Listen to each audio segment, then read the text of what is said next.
देशभक्तीच्या खोट्या टिमक्या मारणाऱ्यांनो एकदा सांगाच.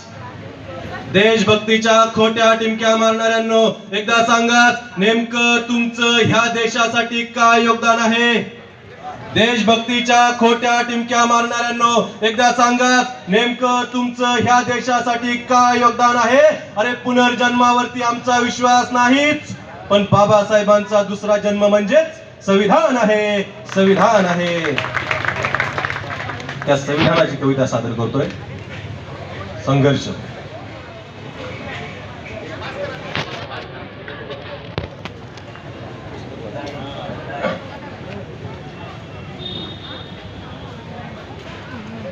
आपण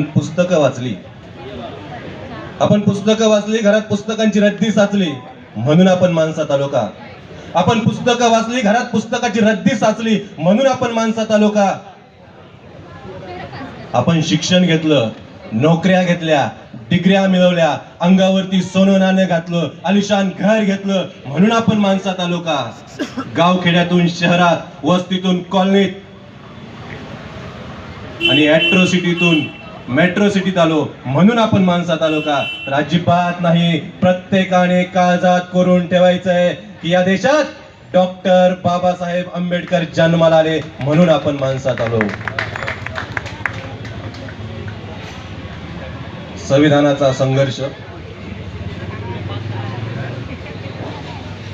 बुद्धाची करुणा अंगीकारणारा कधीच करणार नाही हत्या.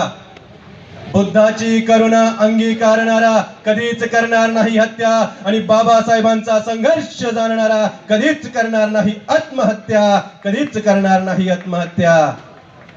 जिजाऊंचा आदर्श घेतला पाहिजे, आणि ज्यांनी सावित्रीला समजून घेतलं पाहिजे.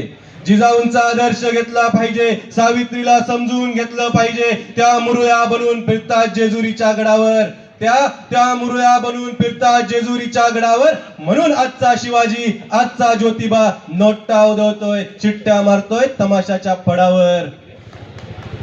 हेलपाट मारून पायाचं सालपाट गेलं, हेलपाट मारून पायाचं सालपाट गेलं. टाळ कुठला, ऊर फुटला, डोळं मिटलं, धोतर पिटलं. टाळ कुठला, ऊर फुटला, डोळं मिटलं, धोतर पिटलं. पण विठ्ठल काही पावलाच नाही, पण विठ्ठल काही पावलाच नाही. ज्याने पंढरीच्या गाभाऱ्यातल्या अंधारात बुद्ध चोरला, तो पंढरीचा चोर अजून गावलाच नाही. तो पंढरीचा चोर अजून गावलाच नाही. वर्गाबाहेर बसणाऱ्यानं संविधान लिहिलं, वर्गाबाहेर बसणाऱ्यानं संविधान लिहिलं, म्हणून संविधान वर्गाच्या आत शिकवायचं नाही.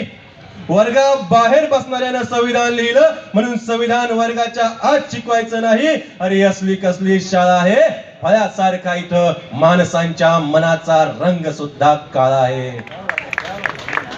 रस्त्यावरती पडलेला खड्डा आणि बुजवलेला खड्डा, रस्त्यावरती पडलेला खड्डा आणि बुजवलेला खड्डा, यापेक्षा सेल्फीत घ्या पाण्या वाचून काळजाला आणि मातीला पडलेल्या भेगा. अरे सरकार ढेरपोट्यांचं असलं तरी देश कष्टकऱ्यांचा आहे. रामदेव बाबा, पोटाची भूक मिटवण्यासाठी अरे एखादा तरी शिकवाना योगा.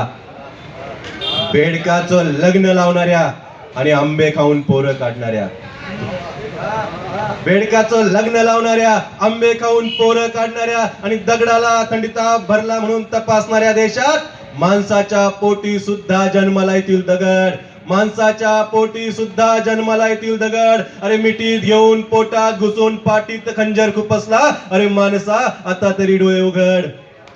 दगड मारून जाळपोळ करून दंगल घडवता येते, पण माणूस घडवता येत नाही.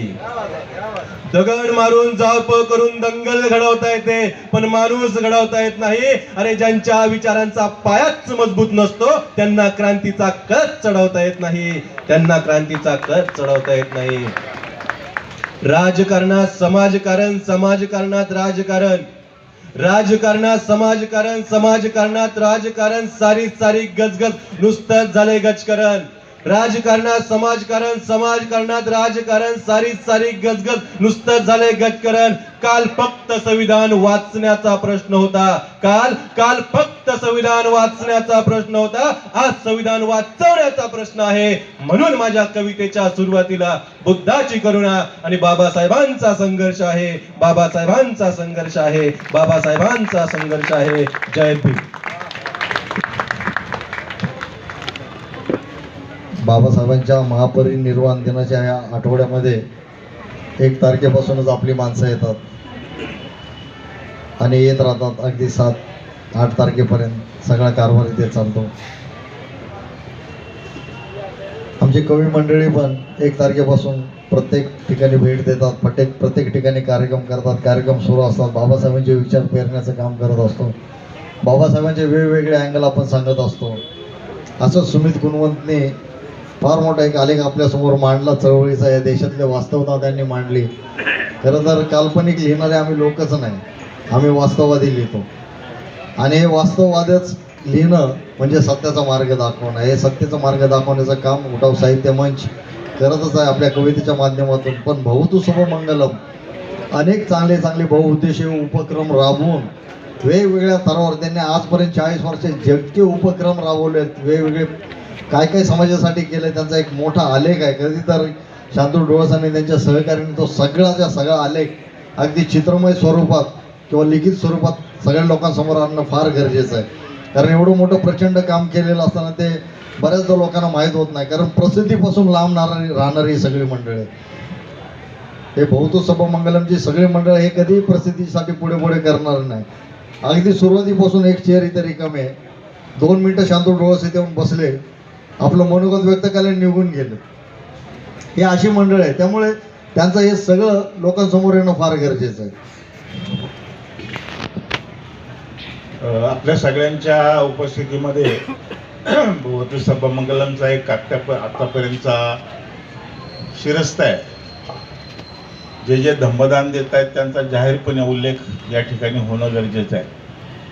आपण पुरस्कारासाठी बसलेला आहात. दादांनी प्रचंड मेहनतीनं हा कार्यक्रम सुरू ठेवलेला आहे. भीमराव साहेब निघालेले आहेत आंबेडकर भवनमधून. मी या सगळ्या मंगलमय वातावरणामध्ये आमच्या दीपाताई फुलपगारचं मनापासून अभिनंदन करतो. विहारासाठी भवतु शुभमंगलमच्या 10,000चा चेक त्यांनी या ठिकाणी आपल्याला दिला. खरं म्हणजे आम्ही मागितलं नव्हतं, परंतु ज्याला धम्मदान करायची एक सवय आहे, त्या कुटुंबाचा उद्धार करण्याची सवय आहे. त्या आंबेडकरी चळवळीतला अत्यंत नावाजलेला लपा फुलपगार नावाचा आमच्या तालुक्यामध्ये कार्यकर्ता होता. आणि LT माळवे गुरुजींना कोणी विसरूच शकत नाही की त्यांच्या गावच्या अत्यंत नावाजलेल्या व्यक्तीचा या ठिकाणी आज आम्ही सन्मान करणार आहोत, ठोसर साहेबांचा. दीपाताई, तुम्हाला लाख धन्यवाद. आणि मगाशी मी उल्लेख केल्याप्रमाणे धम्मदानाचा जो काही आमचा एक अत्यंत प्रामाणिक प्रयत्न असतो, पावती पुस्तकं ठेवून लोकांना काहीतरी मागत बसणं, सांगत बसणं बरोबर वाटत नाही. परंतु ज्यांची इच्छा आहे, त्या इच्छा असलेल्या लोकांना मी विनंती एवढीच करेल की आपण जे अन्नदान करतो 6 तारखेला 2 दिवस सतत 15-20 डॉक्टरांच्या सहित आमचे डॉक्टर वाघ त्या ठिकाणी सेवा देत आहेत. त्या सगळ्या लोकांची व्यवस्था करण्यासाठी खरं म्हणजे ते बजेट थोडंसं मोठं असल्यामुळं ज्यांना शक्य होईल त्यांनी त्यासाठी खरं म्हणजे कोणती संस्था, कोणतं मंडळ किंवा आमच्या सीमाताईचा, आमच्या जालीदादांचा जो काही मोठा वी द पीपलचा प्रोग्राम सुरू असतो, या कार्यक्रमासाठी पैशाशिवाय माणसं उभी राहत नाहीत, कार्यक्रम उभा राहत. आणि म्हणून दीपाताई, तुमचं मनापासून अभिनंदन करतो. कारण तुमच्या या धम्मदानामुळे आम्हाला LT माळवे गुरुजींची आठवण झाली, आमच्या लपा फुलपगारांची आठवण झाली. आणि जे धम्मदान द्याल त्या धम्मदानाचा स्पष्टपणे उल्लेख महाबुद्ध विहाराच्या बोर्डवर आम्ही करणार आहोत. आणि म्हणून पुन्हा एकदा तुम्हाला एक आठवण करून देतो की महाराष्ट्रामध्ये पुणे जिल्ह्यामध्ये हायवेवर असणारं आमचं जे काही अत्यंत निसर्गाच्या सानिध्यातलं महाबुद्ध विहार आहे, त्याचा मेंटेनन्स फार मोठ्या प्रमाणामध्ये. तिथे भिक्खू कायमस्वरूपी ठेवलेले आहेत आपण, त्यानंतर केअरटेकर ठेवलेलं आहे. मगाशी मी जो सीमाताईचा उल्लेख केला, की त्यांनी खरं म्हणजे ती हजेरी लावली आणि आल्या वेळ काढून आम्हाला त्या सगळ्या पंचक्रोशीतल्या लोकांना अत्यंत आनंदमय वातावरणामध्ये तो कार्यक्रम झाला. दादा बबनदादांना मी एवढीच अपेक्षा व्यक्त करीन, मगाशी मी जो उल्लेख केला होता, भगवती सभामंगलांचे जे जे आत्तापर्यंतचे कार्यक्रम झाले, सीमाताई हजारोच्या पलीकडची लिस्ट आपली होईल पुरस्कार देणाऱ्यांची. पुरस्काराच्या स्थळामध्ये किंवा वेळेमध्ये कधीही कोणाकडून धम्मदान आम्ही घेत नाही, कारण पुरस्कार हा विकाऊ नसतो. मला आनंद वाटतो आमच्या मिलिंद भाईचा या ठिकाणी, की आमचा भगवतीचा एक अत्यंत महत्त्वाचा खांदेकरी आहे. मगाशी सुरुवातीला मी जे उल्लेख केले, आमचे हे सेववाळ आहेत, तर संजय शिंदे आहेत आणि खास करून आमचा दादा गायकवाड, अशा लोकांनी आयुष्यभराच्या सगळ्या सेवेचं जे काही आम्हाला योगदान दिलेलं आहे. तर मिलिंद भाईचा अर्थदीपक भावाचा जो उपक्रम आहे, संपूर्ण चैत्यभूमीतल्या सेवाभावी उपक्रमांना लाजवेल असा प्रचंड यंत्रणा उभी करायची. जरी त्यांनी अर्थदीपक भाऊमध्ये काम सुरू केलं असलं तरी प्रेम माया कायम आम्ही एक दुसऱ्यावर ठेवली. आणि म्हणून या ठिकाणी मिलिंद भाई तास वेळात वेळ काढून आले. मी त्यांचे मनापासून आभार मानतो, अभिनंदन करतो. दीपाताईला विनंती करेल की भीमराव साहेबांच्या हस्ते आपला सत्कार केला जाईल, कारण हे धम्मदान खरं म्हणजे जगजाहीर करणं गरजेचं होतं आणि म्हणून त्या ठिकाणी मी केलेलं आहे. ज्यांना शक्य होईल त्यांनी या ठिकाणी आम्ही जे अन्नदान करतो त्याच्यासाठी आपण धम्मदान करायला हरकत नसावी. दादांकडून थोडासा माईक याच्यासाठी घेतला की भीमराव साहेब तिथून निघालेले आहेत, थोडासा उशीर किंवा अवधी हा काही भार नाही. आपण सगळी एका कुटुंबातली लोक, करंजे सीमाताईचं आणि आमच्या दादांचं एवढं व्यस्त शेड्यूल असतं, पण एका कुटुंबाला आपण आधार दिला पाहिजे, एक दुसऱ्याला साथ संगत दिली पाहिजे. आणि म्हणून अत्यंत नावाजलेल्या व्यक्ती या ठिकाणी उपस्थित आहेत. मी पुन्हा एकदा सीमाताई खरं म्हणजे तुम्ही ऐकाल तर खुश व्हाल म्हणण्यापेक्षा खऱ्या अर्थानं मगाशी आमच्या अभंगांचा जो उल्लेख केला त्या पद्धतीनं हा एक अर्धा तासामधला कार्यक्रम आपला अत्यंत चांगल्या पद्धतीने करायचा आहे. आपल्याला या ठिकाणी अल्पोपरांची व्यवस्था आम्ही केलेली आहे. आमचा नितीन थोडासा घाबरला आहे, कारण तरुण असल्यामुळं ग्रामीण भागात कार्यक्रम करत असल्यामुळे येणारा पाहुणा लवकर येतो की नाही, किंवा काय वेळ होतो की काय, अशा पद्धतीचं आहे. तर ही मगाशी मी उल्लेख केला, सीमाताई स्वतःला आम्ही भाग्यवान समजतो. हजारो लाखो मुंबई शहरात संस्था आहेत, परंतु बाबासाहेबांच्या या चैत्यभूमीच्या प्रवेशद्वाराजवळ आपल्याला ही कार्यक्रम करण्याची संधी मिळाली. खरं म्हणजे हे भगवती सभामंगलमच्या सगळ्या कार्यकर्त्यांचं फार मोठं भाग्य आहे. आणि म्हणून एक 15-20 मिनिटामध्ये हा कार्यक्रम आपला पुरस्कार सुरू होईल. आणि दीपाताईचा उल्लेख मला यासाठी करायचा की दिलेले जे धम्मदान आहे ते गपचूप चेकमध्ये किंवा आमच्या रजिस्टरमध्ये राहता का, म्हणून मी तो उल्लेख केला. दीपाताई, तुम्हाला उदंड आयुष्य तुमच्या लेकरा बाळांना मिळवा अशी सदिच्छा व्यक्त करतो. आणि पुन्हा एक 10-15 मिनिटामध्ये हा आपला कार्यक्रम सुरुवात होईल. पुन्हा दादांकडे मी माईक देतो. जय भीम.